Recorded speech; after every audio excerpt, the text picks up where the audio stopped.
How's it going, everybody? Brother Kimo here from Reload Hawaii. Thank you for watching another video. If it's your first time checking out my channel, please consider subscribing by clicking that subscribe button down at the bottom. And don't forget to click that little bell on the side so you can get notifications to when I post a new video. Today I'm going to be answering a question that I get asked a lot from viewers, and that's why I decided to move from the state of Hawaii to the awesome city of Las Vegas.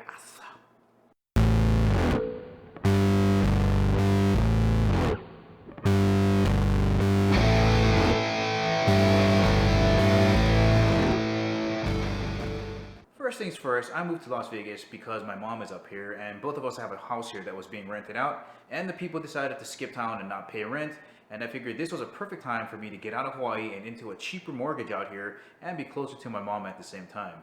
And of course, gun laws. A lot of people know that Hawaii is not very friendly as far as gun laws go. There's a lot of back and forth over 2 weeks, so you got to go to the store, purchase your gun, go apply for a permit at the Honolulu Police Department, go back to the gun store, pick it up, then go back to HPD and register it, all after 2 weeks. So technically, if you don't have days off in a row or you don't have time to register stuff, it can take longer than 2 weeks to get a pistol.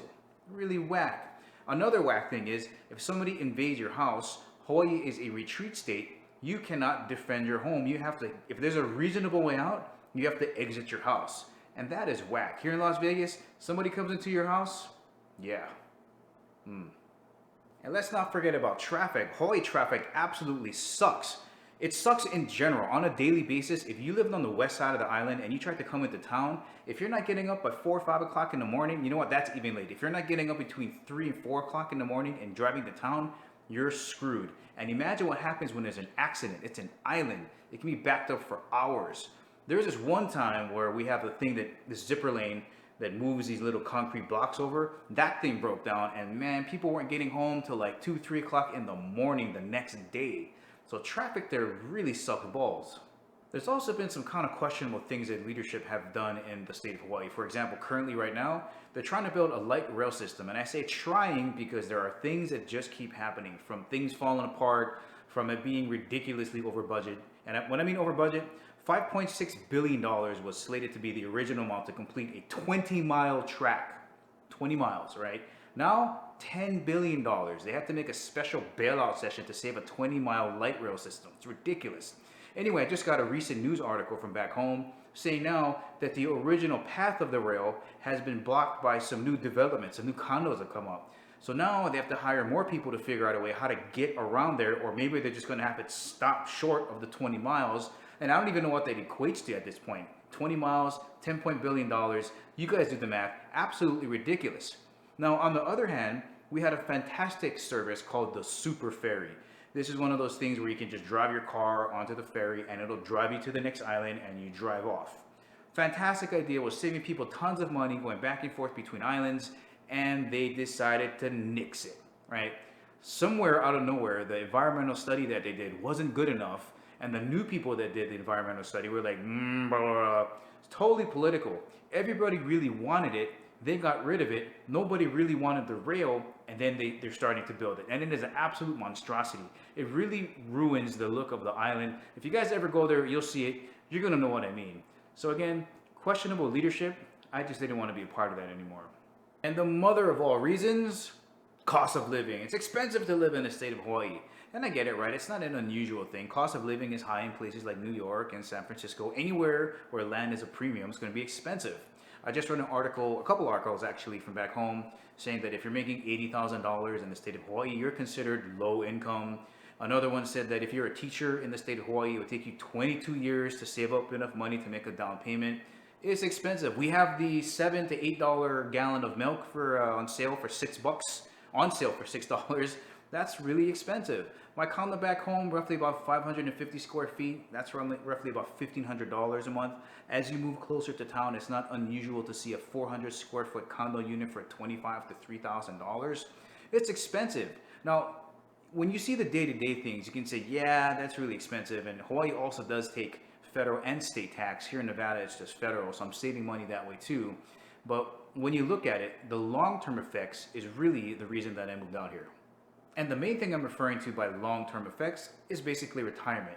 Here, I'm going to be able to pay off the house I'm in right now at a very reasonable age. I'm not going to have to work into my 60s or my 70s. I'm going to be able to enjoy life.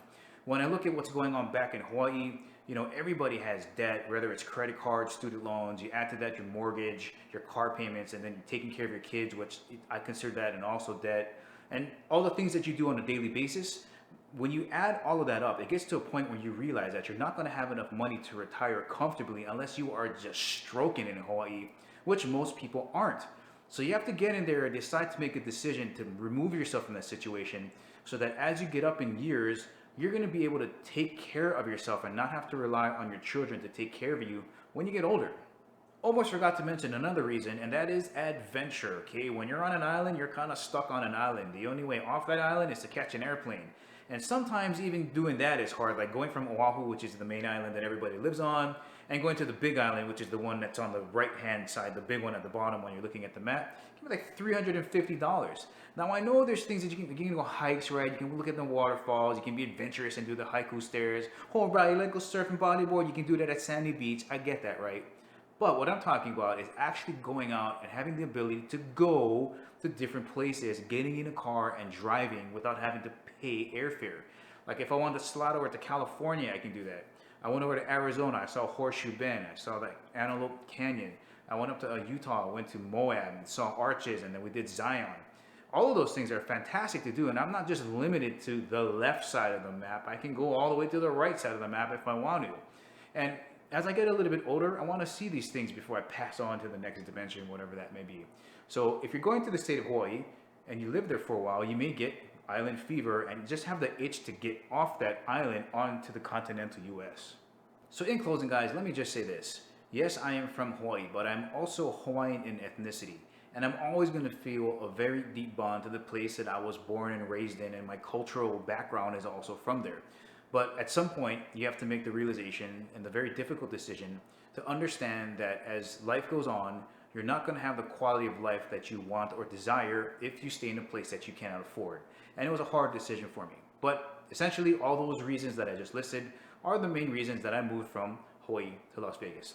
So guys, I just want to thank you for watching this video. If you're moving from Hawaii to Las Vegas and you need help, I'll give as much advice as I can. You can reach me on Facebook or leave some messages down at the bottom. But for now, guys, thank you for watching. And as always, I'll catch you guys later.